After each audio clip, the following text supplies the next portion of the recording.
তবে সাদাকে সাদা আর কালোকে কালো বলাই লাগবে, কারণ আমরা গোলাম একজনের, তিনি কে এটা আমাদের বলাই লাগবে। কারণ কোরআনের ময়দানে কোরআনের কথা যদি না বলা যায় তাহলে আর এই দেশে থেকে আমাদের লাভ কি? জি বলেন। ঠান্ডা মাথায় কথা বলেন। ঠান্ডা মাথায় মানে কিভাবে বলবো বলেন আপনি? বাবা নষ্ট করি না।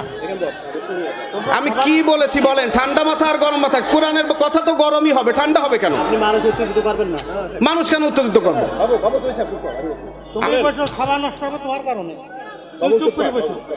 আপনি কি বলেছেন মেকআপ খালেদা জিয়া? না মেকআপ করে আমি মেকআপ না, উনি না মেকআপ খালেদা ওটা বলিনি। না আমি সবার কথা বলছি, আমি তো অনেকের কথা বলছি। আমি পরিস্থিতি সামাল দেবে। হ্যাঁ ভাই আপনারা বসেন, আপনারা বলেন।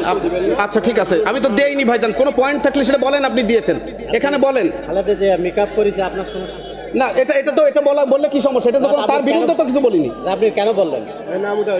আপনি কেন বললেন? কেন বললেন তাই কথাটা বলছেন? যদি কোনো পলিটিক্যাল মঞ্চ হয় সেখানে যে আপনি কিন্তু বলতেই পারেন, কারণ আপনি কোনো রাজনৈতিক দলের নেতৃত্ব দিচ্ছেন না তো। না আমরা তো তার বিপক্ষে কিছু বলিনি তো। কি সমস্যা কি? হ্যাঁ হ্যাঁ জি বলেন। বেগম জিয়াকে কিছু বলিনি তো আমি। আপনি বলেন যে ভাই আপনি এটা বলছেন, একটা বক্তব্য দেখান যে আমি এটা বলছি, সেটা বলেন। বলেন যে সেটা বলে দেন যে আমি এটা বলছি। আপনারা কি শুনছেন কেউ?